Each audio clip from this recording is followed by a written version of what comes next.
Hey guys, I'm Chris Buck and a very warm welcome to Friday Fretworks. On this week's video I'm going to be taking a closer look at something which I guess has kind of crept into my playing over the last year and a half or so, and that is neck vibrato. Now I'm not really sure how else to phrase this other than neck vibrato, because ultimately it is a form of vibrato that I create by moving the neck.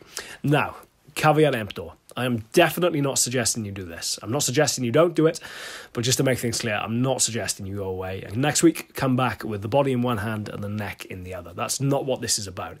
Slash does this to incredible effect. If you've ever seen him live, he'll kind of bend the body away from the neck to kind of get that really kind of drastic drop in pitch.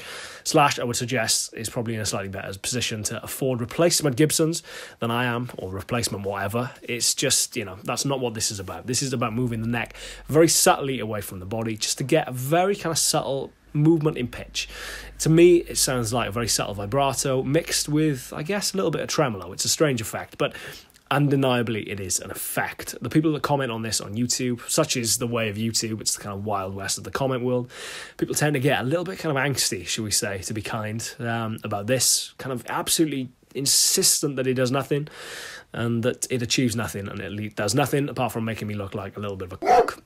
Leave that up to you entirely to decide whether that's true, but I can categorically say, at least in my ear, it does do something to the pitch. Now, the reason I do this, it just makes things a little bit more interesting. It makes chords feel alive, it makes melodies kind of feel like they're breathing a little bit more, especially when I'm doing the instrumental stuff that I tend to focus on with Friday Fretworks.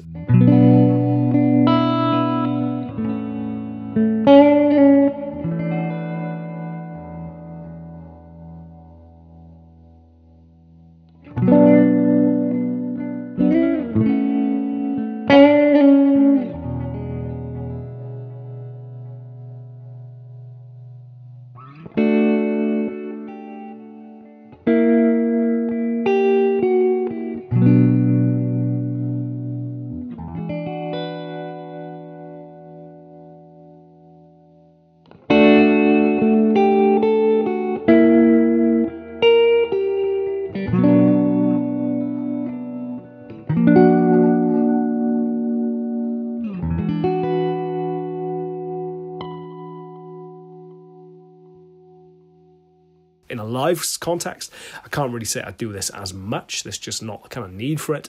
But in, you know, when you're listening to a guitar in isolation, anything to kind of make it feel a little bit more interesting and a little bit alive is kind of cool by me, to be honest. As I said, don't take this as a recommendation to try it. And if you are going to try it, be subtle, be kind of careful ultimately, and just, you know, have a go at it. In regard to how I do it, it's pretty much a kind of combination of gripping the guitar relatively tightly. It's not the grip of death, but you kind of got a relatively firm grip on it with your left hand, and then using this inside part of your forearm to kind of push back against the upper kind of part of the body, I guess, and kind of making sure there's enough movement between those two to give you that kind of very subtle movement in pitch. As I said, this is not a drastic thing, so don't snap your guitar in half, please, and come to me moaning next week. But undeniably, to my ear at least, there is an effect. But if you don't want to do it, you don't want to do it. That's cool. Just don't, you know, kind of less of the abusive comments. It's YouTube. It's only rock and roll. Let's chill out. This is Friday Fretworks. As ever, I've been Chris Buck. Thank you very much for watching. Please subscribe if you haven't already. And I shall see you next week for a considerably less controversial episode of Friday Fretworks. Cheers, guys. Take care.